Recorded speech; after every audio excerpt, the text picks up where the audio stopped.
Do not buy a foreclosed home, especially if you're a first-time buyer. Why? Look, hear me out. I understand we have a housing crisis going on. There's a major affordability issue going on here in this country, but a foreclosed home may not be the best purchase for you. Today, I'm going to talk about 3 ways that you can buy a foreclosed home, and I'm going to tell you the pros and cons of it, and I'm going to share with you my opinion, and I'm going to tell you why I don't think it's a great idea, especially if you're a first-timer.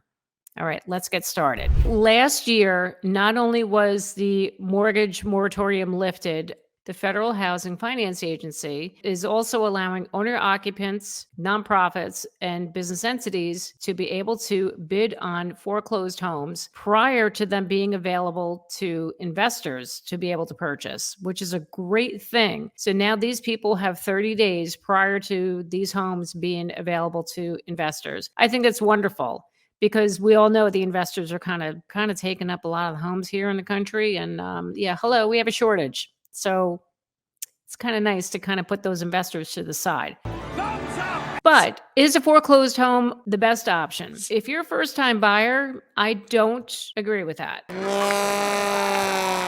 Now, there are some parts in this country where a foreclosed home may be in okay condition and you just need to make a lot of cosmetic changes, and that's fine. But in a lot of cases, foreclosed homes are in really bad shape and you're going to need to do a lot of work.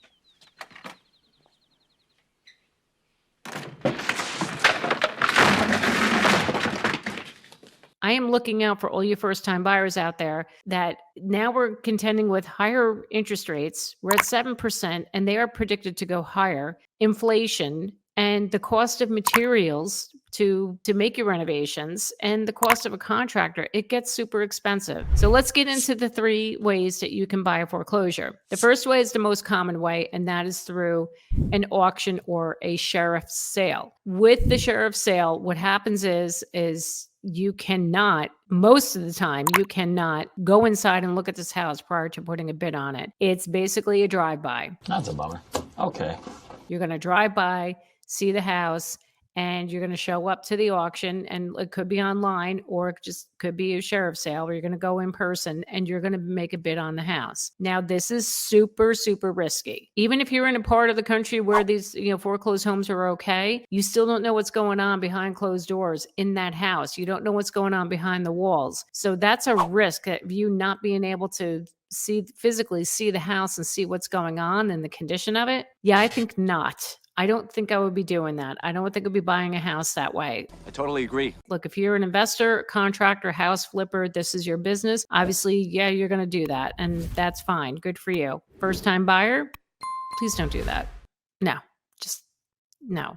I can't disagree with that. The second way you can get a foreclosure, technically it's not a foreclosure, it's a short sale, but they can be known as pre-foreclosures. And I'm going to touch on that a little bit in a minute regarding pre-foreclosures, but let's talk about short sales. Short sales are slightly different. In a short sale, the homeowner has defaulted on their mortgage and the home is actually worth less than what they owe. Okay, so say they owe $200,000 on their mortgage and the house is only worth $150,000.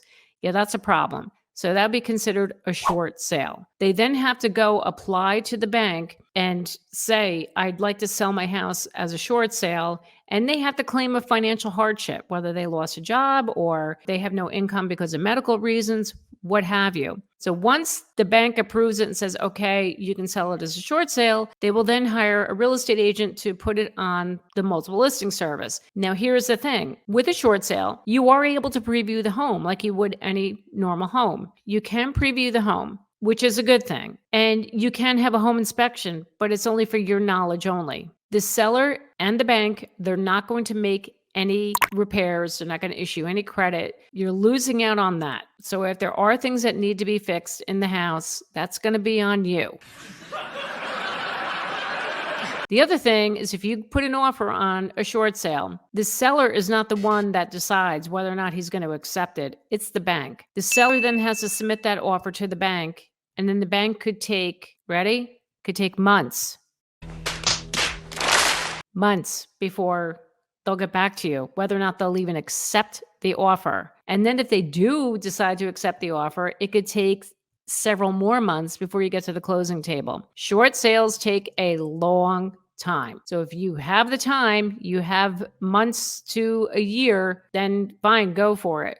But you got to have patience. Got to have patience when you're dealing with a short sale. So for first-time buyers, I don't recommend that either, unless you really have the time. Now, you don't always get a bargain on a short sale either. The bank is looking to recoup their losses. Don't think you're going to get a short sale at rock bottom prices. You probably won't get it as cheap as you would a foreclosure. So keep that in mind as well. Now, to go back to pre-foreclosures, what I was saying before, if you're on Zillow and you see pre-foreclosure, do me a favor, scroll past that because those houses are not for sale. So what Zillow does is they take information from public records and from the tax records, and they can see if somebody's defaulted on their mortgage. And if they've defaulted on it, guess what?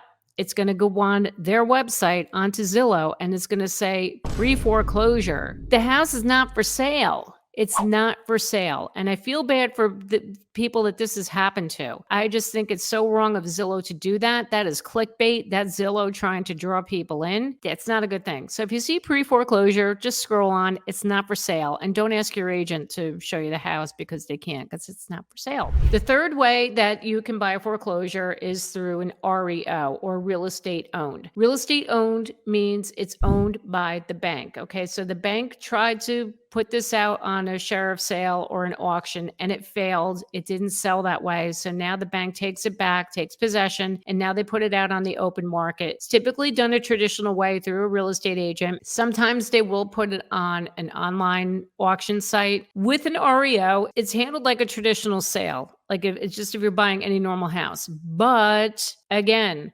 home inspections are for your knowledge only. You're not going to be able to ask for repairs or a credit. Not happening.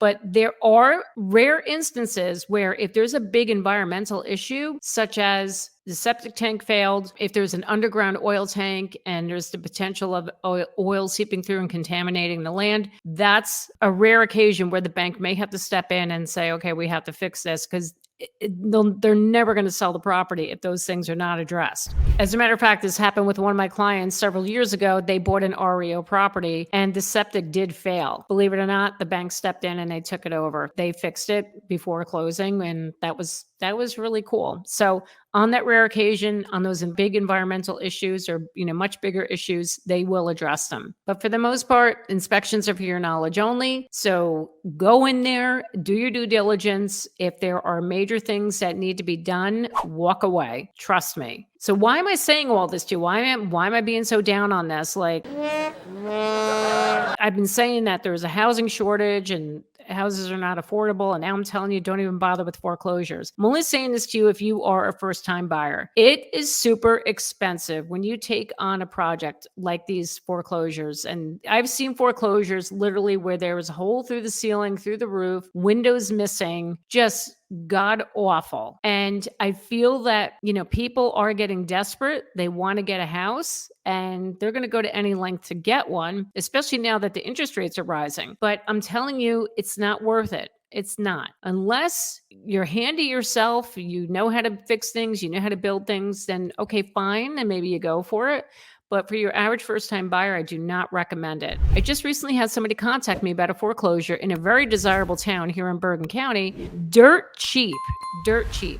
The woman was like, I want to see this. I want to buy it. And I looked at the agent comments and guess what? The house didn't even have running water.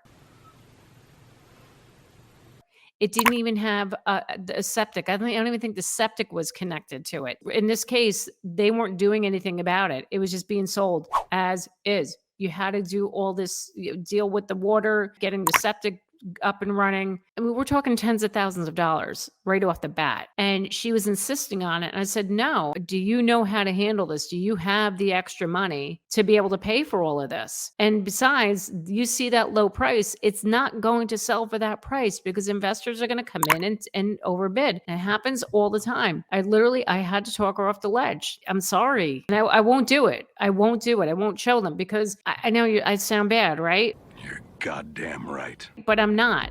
I'm not. I'm trying to protect you. I'm trying to save you from throwing in a lot of money on something that you could be in financial trouble down the road because you bid up way more than you can chew. So that's where I'm coming from. But if you do have people you know, family members that can help you, renovate and rebuild and all that stuff, then I would say, okay, that's a possibility. So that's where I stand on that. If you want to know anything else about what's going on here in New Jersey, definitely check out these videos over here. And that's it. So thank you so much for watching me today. And I hope you appreciated your dose of real estate reality. My name is Jackie Baker, and I'm with Coldwell Banker Realty, and I will see you next time.